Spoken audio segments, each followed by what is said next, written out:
tour de l'actualité. Merci à vous tous de nous rejoindre au sommaire de ce mardi. Le Tchad sollicite l'expertise de la Côte d'Ivoire pour le développement de son football et la mise en place d'une fédération de football forte. L'objet de la présence du ministre tchadien de la Jeunesse et des Sports à Abidjan, Bravo Waïdou, reçu en audience par le Premier ministre, ministre des Sports et du Cadre de vie, Robert Bugré-Mambé. Sur les terrains, c'est demain qu'auront lieu les demi-finales de la Coupe d'Afrique des Nations. La Côte d'Ivoire est à seulement 2 pas du trophée continental, de quoi renforcer l'amour des supporters pour les maillots de l'équipe nationale et les accessoires aux couleurs du pays. Résultat, des ruptures de stock constatées sur les marchés. Et puis, il y a des opérateurs économiques prêts à investir dans le domaine des mines et de l'énergie en Côte d'Ivoire. Les opportunités dans notre pays leur ont été présentées en Afrique du Sud à l'occasion de la journée promotionnelle consacrée à notre pays. C'était en marge de la conférence minière internationale. Bonsoir à tous. Le dénouement de la Coupe d'Afrique des Nations approche. La canne des surprises et des renversements restera assurément dans l'histoire. Et c'est en Côte d'Ivoire, à Kouaba.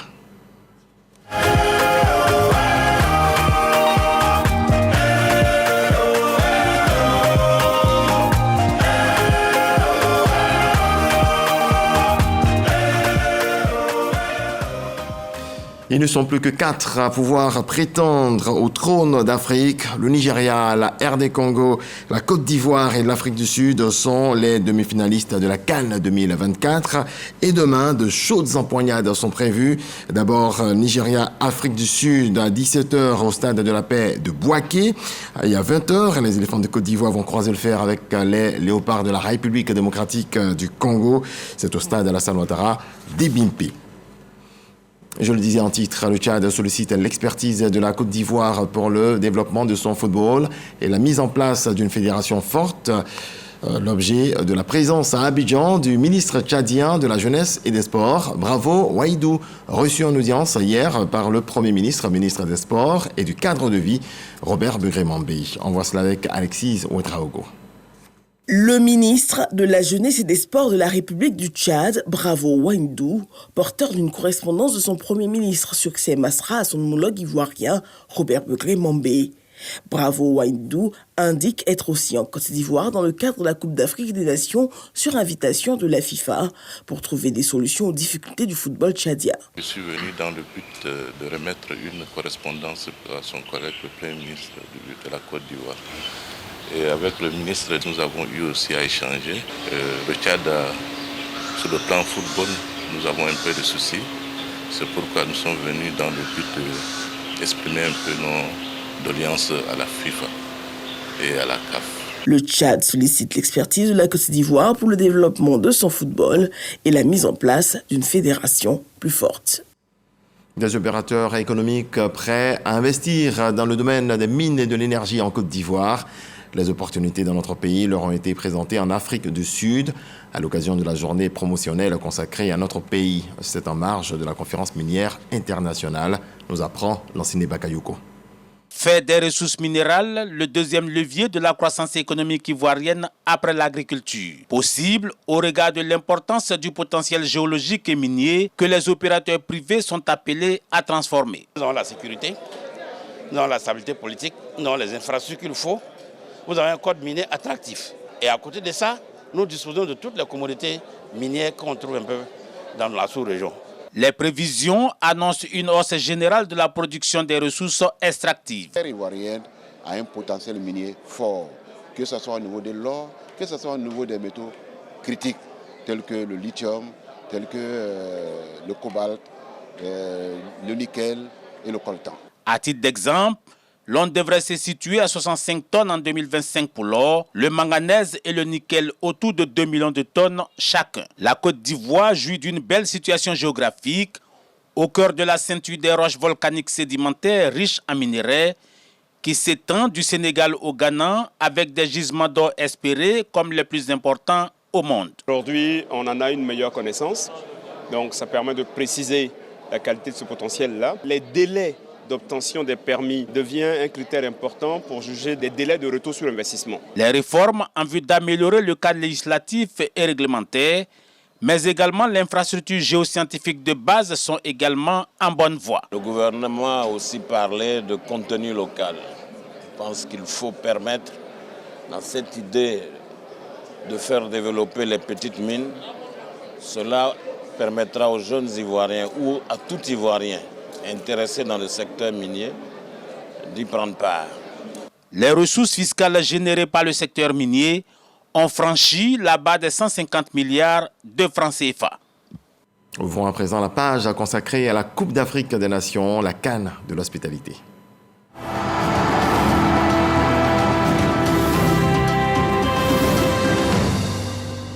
Côte d'Ivoire, République démocratique du Congo, l'affiche de la deuxième demi-finale de la Coupe d'Afrique des Nations, c'est demain au stade Alassane Ouattara d'Ebimpe. Avant cette rencontre, les coachs et les joueurs se prononcent en conférence de presse. Véronique Conan, Moyabi Diabaté. Oublier la victoire contre le Mali et réussir le défi de la demi-finale face à la République démocratique du Congo est l'objectif que les éléphants de Emerse Faé veulent absolument réussir ce mercredi au stade olympique Alassane Ouattara d'Ebimpe. Donc sur ce match-là, on va essayer de profiter un peu de la confiance qu'on a retrouvée pour, dès l'entame de match, mettre notre jeu en place et imposer le rythme et le tempo sur ce match face à cette équipe du Congo. En tout cas, voilà, l'objectif c'est de commencer mieux que ce qu'on a fait sur les 2 derniers matchs et imposer notre rythme d'entrée de match. On a pris le temps de savourer la qualification et le jour après, on s'est remis tout de suite dedans et le groupe vit très très bien et on est serein, on est confiant et on est prêt pour le match de demain. Atteindre la finale est aussi le rêve caressé par le commando de Sébastien Desabre. On attend le match demain, effectivement, comme vous l'avez dit, qui va être un match pour moi indécis, mais un match, je pense, assez ouvert entre 2 équipes qui ouvrent le jeu. On rêve d'emporter cette CAN, mais maintenant le focus est sur le prochain match, parce que sans cette demi-finale, on ne va pas arriver en finale. Et c'est à cause de ça, on doit tout donner dans ce match. Ce choc Côte d'Ivoire-République démocratique du Congo est le remake de la demi-finale de la CAN 2015, remportée par les Ivoiriens, qui avaient par la suite remporté leur 2e couronne continentale. C'est l'une des stars de la CAN 2023. Elle fait sensation sur tous les stades et les villages CAN. Elle sait esquisser les pas de danse. Aquaba, c'est le nom de la mascotte. Ils sont nombreux à deviner qui se cache derrière ce déguisement. Khalid Diomandé s'intéresse au personnage. Regardons.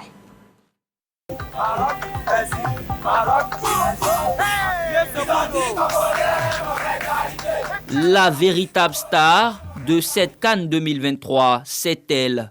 La mascotte Aquaba. À chacune de ses apparitions, c'est la gaieté assurée.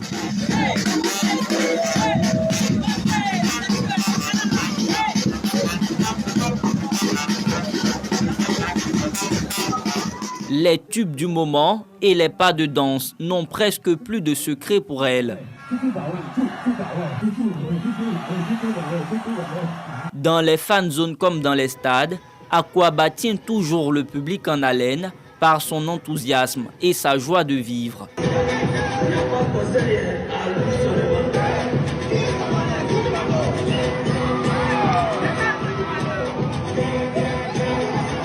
Pour mieux cerner le personnage, nous allons à sa rencontre au complexe Jesse Jackson de Yopougon. La mascotte est en pleine attraction quelques minutes avant le quart de finale Mali-Côte d'Ivoire.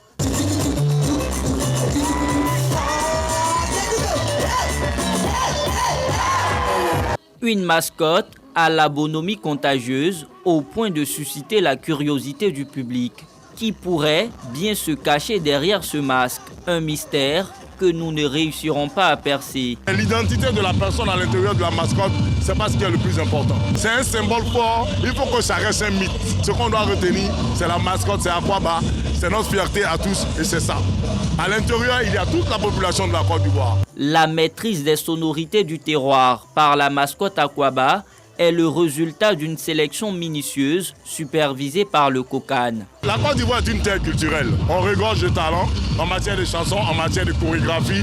Justement, un travail a été fait dans ce sens. Il y a eu un grand casting qui a été fait pour pouvoir vraiment trouver la personne pouvant s'aligner sur tous les rythmes musicaux et aujourd'hui qui fait la fierté de cette Coupe d'Afrique. Sous le charme du personnage Aquaba, les supporters s'offrent des clichés souvenirs. La mascotte apporte beaucoup, elle dégage une bonne humeur, une ambiance vraiment qui permet au public de s'amuser. Vraiment, je suis vraiment fière de la mascotte. En elle-même, on voit tout. On voit le pays, on voit les dents, pas les dents de chez nous, le coupé décalé, le sous, tout on est. La mascotte Aquaba est le fruit du génie d'un illustrateur ivoirien, Kouadio Raoul Frédéric. Aquaba résume les valeurs de la compétition: hospitalité, esprit d'équipe, amitié et générosité.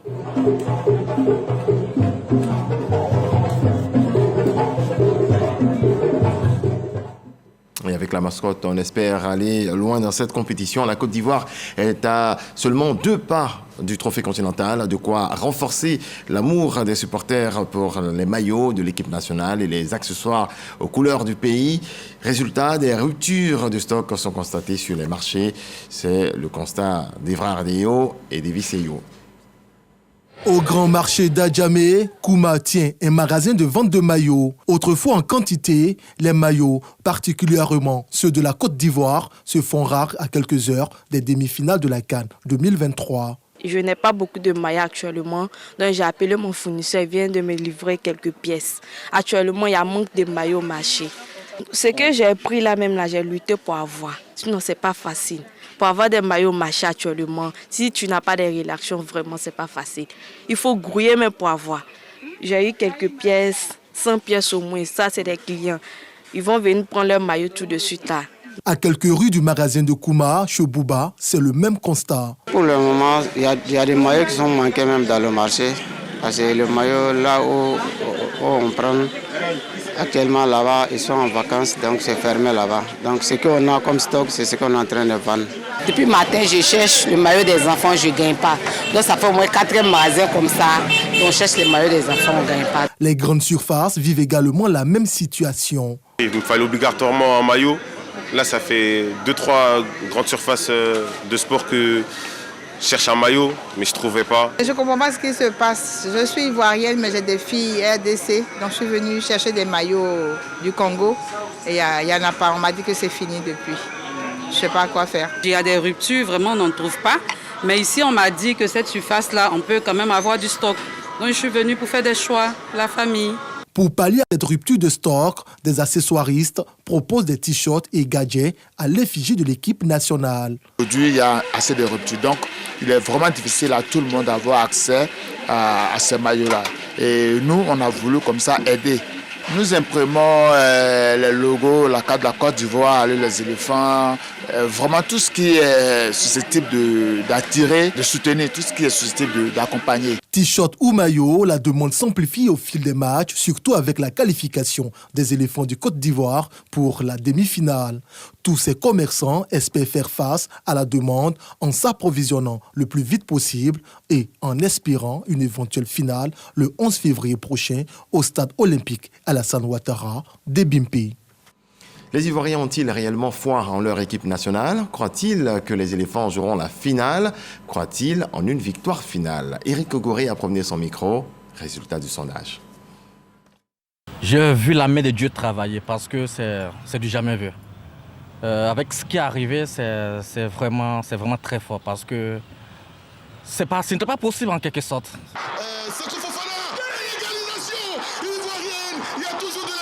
Toute la Côte d'Ivoire debout pour exprimer ses émotions.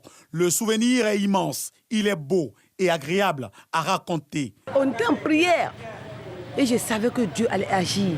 L'adage dit qu'il n'y a jamais 2 sans 3. Les Ivoiriens croient fortement à une 3e victoire consécutive. Ils se confient à Dieu. J'ai vraiment passé la plus belle CAN ce jour-là. J'étais découragée. Bon, par la grâce de Dieu, on a pu remporter la victoire et je suis très content. Nous avons battu le champion d'Afrique, qui est le Sénégal, et ensuite le Mali. Donc nous allons maintenant pour la demi-finale. Les éléphants en finale de la 34e édition de la CAN, rêve ou réalité? On dormait, on nous a réveillés. Vous voulez quoi? On va mourir 2 fois. L'homme qui meurt, il va mourir encore. On ne mourra plus. Les heures à venir nous situeront. La joie et l'extase de ces derniers jours ont fait place à l'accalmie. C'est certainement le calme avant la tempête en cas de victoire. Le haut représentant du chef de l'État, Gilbert Kafana Koné, n'est pas insensible. Il donne de la voix. Le président nous a promis la meilleure des CAN jamais organisées. Je crois que tout le monde est d'accord. C'est la CAN de toutes les surprises. Parce qu'on a vu tous ceux qui étaient considérés comme favoris sont partis. Ce que je voudrais dire à nos éléphants, c'est de leur dire merci. Nous les soutenons.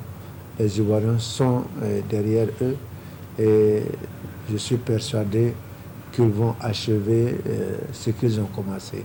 Fidèle à ses principes et à ses engagements, la Côte d'Ivoire met un point d'honneur sur la sensibilisation afin que le fair play triomphe, quelle que soit l'issue de la rencontre. L'hospitalité ivoirienne doit être au-dessus. Nous nous félicitons de l'organisation parfaite de la CAN, placée sous le signe de l'hospitalité, cette tendance naturelle chez nous les Ivoiriens et surtout notre générosité.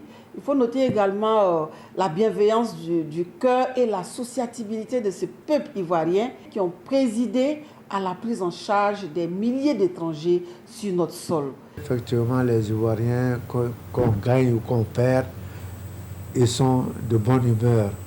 Ils trouvent toujours les mots pour continuer l'événement. C'est une fête qu'ils ne veulent pas voir gâtée par un événement quelconque. Je voudrais les encourager, surtout les jeunes.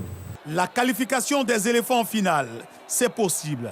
Et Mers Fayet et ses poulains ont la confiance du peuple. Si tu es fatigué, il faut jouer. Nous, on est là. Et sur le match de demain, Côte d'Ivoire, République démocratique du Congo, voici quelques pronostics recueillis par Carmel Dia. Comme à la demi-finale de la Coupe d'Afrique des Nations 2015, la Côte d'Ivoire croisera le fer avec la République démocratique du Congo ce mercredi 7 février. Vu le parcours miraculeux des éléphants à cette CAN 2023, les supporters ivoiriens retiennent leur souffle en toute humilité. Il ne faut pas négliger l'équipe de Congo, effectivement. Ils ont fait un très bon jeu. C'est une équipe à craindre, mais nous sommes confiants et on est derrière les éléphants et on est sûr qu'on va emporter cette match. On peut dire que la Côte d'Ivoire, en toute humilité, va gagner 1-0. Voilà, on reste humble, hein. L'adversaire aussi il est fort.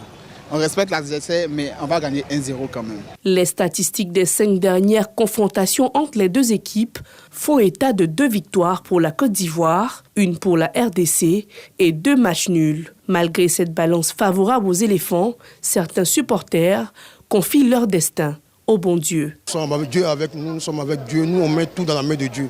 Et je pense qu'avec la foi des Ivoiriens, les prières de nos imams, nos guides spirituels, religieux, chrétiens, musulmans, avec l'ensemble de tous les Ivoiriens, je pense que Dieu fera un miracle. Parce que nous avons battu la République démocratique du Congo 3-1 en demi-finale. Nous allons le faire et nous irons en finale. Inch'Allah. De la même manière, Dieu nous a ressuscité jusqu'à la demi-finale. C'est sûr qu'on va prendre la coupe. La Côte d'Ivoire disputera sa 10e demi-finale de la CAN sans 4 joueurs importants de son effectif. Il s'agit d'Odilon Kosonou, de Serge Aurier, Christian Kwame, sans oublier Oumar Diakité, l'auteur du but de la victoire lors des quarts de finale. Un handicap certes, mais selon les journalistes sportifs, il y a d'autres arguments à faire valoir. On va les remplacer, ça va donner de l'envie. Vous voyez un peu les Nicolas Pépé quand ils sont titularisés, le jeune Simon Adengra quand il entre en match, mais c'est de la fougue, c'est la détermination, c'est la grinta comme on le dit. La Côte d'Ivoire a du potentiel. La Côte d'Ivoire a des joueurs qui sont capables de se transcender, qui sont capables de rehausser le niveau de leur jeu pour donner la victoire aux Ivoiriens. Ça ne sera pas facile. Ça, je tiens à vous le dire. Parce que l'équipe congolaise est redoutable. Tout comme les pachydermes, les léopards de la RDC tenteront d'inscrire une 3e étoile sur leur maillot. Et depuis le début de la compétition, le ministère de la Santé a enregistré plus de 3000 événements sanitaires, au nombre desquels 41 décès. Le ministère invite les supporters et l'ensemble de la population à la prudence dans la célébration des victoires afin d'éviter les accidents. Didier Nguessan. L'engouement autour de la CAN suscite de l'émotion chez les supporters. Malheureusement, l'excès dans la célébration des victoires entraîne souvent des accidents avec des pertes en vie humaine. Le dispositif du ministère de la Santé permet de prendre en charge gratuitement chaque victime. Nous avons rapporté jusqu'à ce jour 3665 événements de santé. Mais on a de nombreux AVP qui sont des motos contre motos, motos contre hommes, moto contre, on a reçu aujourd'hui moto contre bœuf. Mais également, nous avons eu aussi des intoxications alimentaires que nous avons prises en charge correctement. Tout ce que nous avons pris en charge, on les a pris en charge gratuitement. Lors des huitièmes de finale, nous avons noté 7 décès dans toute la Côte d'Ivoire. Lors des quarts de finale, nous avons observé plus de 15 décès. Toujours les mêmes causes, alcoolémie, imprudence, joie excessive. Face au cas d'accident mortel, le directeur général de la santé monte au créneau et invite la population à la prudence afin d'éviter que les victoires n'endeuillent des familles. Mouvements de foule, accidents, infections ou intoxications alimentaires, le comité opérationnel de gestion des urgences de santé et des contingences veille à harmoniser les interventions sanitaires pendant la CAN sans mettre à mal le dispositif existant. On a mis un communiqué émanant du ministère des Transports. Il est lu par Abou Sanogo. En application de l'arrêté numéro 007 MTK du 6 février 2024, le ministre des Transports informe les usagers de la route et les forces de l'ordre que la circulation est interdite pour les véhicules poids lourds dont le poids total en charge excède 10 tonnes du mardi 6 février 2024 à 23h59 au jeudi 8 février 2024 à 21h sur les axes routiers ci-après. Autoroute Abidjan-Yamoussoukro-Bouaké, A3, Bouaké-Katiola. Pendant la période ci-dessus mentionnée, la circulation des gros camions est également interdite à l'intérieur de l'agglomération de Bouaké, en vue de permettre l'approvisionnement des ménages. La circulation sans restriction d'horaire des véhicules poids lourds, dont le poids total en charge excède 10 tonnes, affectés à la livraison de bouteilles de gaz butane et d'hydrocarbures à destination de l'agglomération de Bouaké et à l'intérieur de celle-ci est exceptionnellement autorisée. En ce qui concerne l'agglomération d'Abidjan, le ministre des Transports invite l'ensemble des usagers des voies ouvertes à la circulation publique à observer le plan de circulation élaboré à l'occasion de la Coupe d'Afrique des Nations et spécifiquement pour le match de demi-finale qui opposera la Côte d'Ivoire à la République démocratique du Congo le 7 février 2024. Le ministre des Transports invite enfin les conducteurs des véhicules dont le poids total en charge excède 10 tonnes au strict respect de l'arrêté numéro 0087 MTCAB du 30 décembre 2019 portant instauration de plages horaires pour la circulation des véhicules poids lourds dans les agglomérations d'Abidjan et de Yamoussoukro. Autre volet de l'actualité, la fondation Djigui donne de la voix face aux mutilations génitales féminines. C'est à l'occasion de la journée internationale de lutte contre ce fléau, ce 6 février. Un quart de siècle après la pénalisation des MJF, 20% des femmes sont encore victimes de l'excision. Désiré Enyamou, Victorine Yaouyoboué nous font le point. Les cas d'excision se trouvent dans toutes les régions de la Côte d'Ivoire. Le nord-ouest du pays compte un nombre plus important de mutilations génitales féminines, malgré les campagnes de sensibilisation aux conséquences physiques et psychologiques des MJF sur les femmes. Face à cette résistance, la Fondation Djigui décide de changer de stratégie en ciblant la jeunesse et les sociétés coopératives. Il s'agit également d'impliquer la jeunesse des différentes régions et des différents villages. Et en choisissant parmi chaque entité des responsables qui vont veiller à surveiller, sinon à s'impliquer dans l'explication et la sensibilisation sur les conséquences désastreuses de cette pratique. À ce jour, près de 37% des femmes vivant en Côte d'Ivoire ont été victimes de mutilations génitales féminines. Une lutte efficace contre l'excision demande l'implication de tous. La Fondation Djigui invite par ailleurs tout témoin de MJF à la signaler aux autorités compétentes. Depuis 1998, l'excision est punie en Côte d'Ivoire d'une peine de 5 à 20 ans d'emprisonnement. Le ministère des Ressources animales et halieutiques a désormais un numéro vert présenté par le ministre Sely Simoko Touré. Cette ligne vise à lutter contre les épidémies animales. Ismaël Evradeo, Jean-Marc Adjadji. Allô, bonjour. Bonjour monsieur, je suis monsieur Nguespa à l'appareil. Que pouvons-nous faire pour vous? Merci. J'ai un problème avec ma ferme. Il y a des poulets qui sont morts ce matin quand je suis arrivé à l'intérieur. Et je ne sais pas quoi faire. Je ne veux pas perdre ma ferme. Qu'est-ce que vous me proposez? 800 238, c'est la ligne verte mise en place par le ministère des Ressources animales et halieutiques. Elle va traiter les préoccupations des populations en ce qui concerne la santé animale. De façon pratique, les appelants seront dirigés vers les directions concernées en fonction de leurs différentes requêtes. Le ministre Sidi Touré appelle à une utilisation responsable de ce nouvel outil. La mise en place d'un service numéro vert ce jour constitue pour moi une étape importante qui vient renforcer notre engagement envers les acteurs des filières et activités et projets sous tutelle. Mais surtout à l'endroit des Ivoiriens dont le bien-être et le bonheur constituent le fondement de la politique sociale et économique de son Excellence, le président Alassane Ouattara, président de la République. En lançant ce numéro d'appel, nous nous engageons également à établir des normes élevées en matière de service public. Nous devons surtout être patients, courtois et amicaux, même face aux appelants les plus difficiles. Vous devez dès lors faire montre de grand professionnalisme. Désormais mis en service, ce numéro d'appel gratuit intégrera un centre de téléphonie mobile ivoirien. Dans le cadre du projet d'assainissement et de résilience urbaine, la commune d'Abobo vient de bénéficier de 7 km de canaux primaires de drainage des eaux pluviales, projet financé par la Banque mondiale à hauteur de 8 milliards de francs CFA. C'est ce que nous apprend Grace Kando. Fini angoisse et sentiment de peur en saison de pluie pour les populations d'Endotré dans la commune d'Abobo. Elles bénéficient désormais de 7 km linéaires de canaux primaires ou d'ouvrages de drainage des eaux pluviales. Les caniveaux qu'ils ont fait pour nous, on avait tant besoin de ça. On a tellement souffert. Chaque année, les maisons tombaient ici. Quand tant de pluie arrive, on reste dans la maison. 2 jours, 3 jours, on ne peut pas sortir. Parce que tu sors, le danger au dehors. Aujourd'hui, ça va. Cette année, avec les pluies d'aujourd'hui, on dormait bien. Il n'y a rien eu. On dit merci.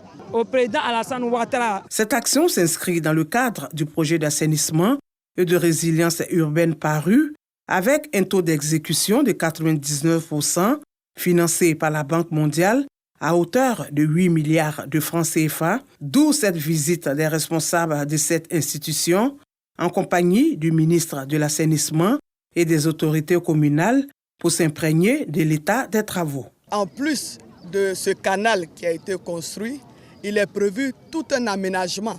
Donc des aires de jeu, des lieux de repos pour les populations. Il y a des voies qui ont été faites et ces voies permettent aux populations de partir d'un quartier à un autre. Ça permet aux femmes et aux hommes de mener leurs activités, surtout les commerçants, dans toutes ces parties.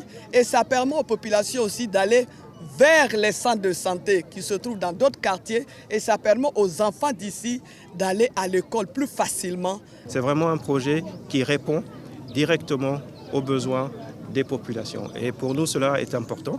Madame la maire a dit, le sujet, c'est vraiment améliorer les conditions de vie des populations. Si on veut adresser ces questions d'assainissement, de drainage, d'impact, notamment dans un contexte de changement climatique, on ne peut pas se contenter d'un projet par-ci, d'un projet par-là. Il faut adresser la problématique de façon holistique. Après Abobo, le projet PARU met le cap sur Yopougon. Au nom du gouvernement, je voudrais m'associer au remerciement de Madame le maire, dire à la Banque que nous sommes très fiers de cela et dire également que les projets de la Banque mondiale touchent tout le pays. Donc chacun aura son tour pour faire de la Côte d'Ivoire le pays que nous souhaitons qu'il devienne grâce au président de la République. Alassane Ouattara, le train du développement, là, il s'arrêtera à toutes les gares, petites ou grandes. La mise en œuvre du PARU, en plus de limiter les inondations, vise également à améliorer la gestion des déchets solides des villes pour un coût global de 155 milliards de francs CFA. Durée estimée 6 ans. Voilà, c'est tout pour ce 23h. Merci à vous tous de votre attention. Avant de nous quitter, sachez que demain, de chaudes empoignades sont prévues dans le cadre des demi-finales de la CAN 2023. D'abord, Nigeria, Afrique du Sud, à 17h, au stade de la Paix de Bouaké. Puis à 20h, temps universel, les éléphants de Côte d'Ivoire vont croiser le fer avec les léopards de la République démocratique du Congo, au stade Alassane Ouattara d'Ebimpe. Très belle nuit, Dieu nous garde, bonsoir.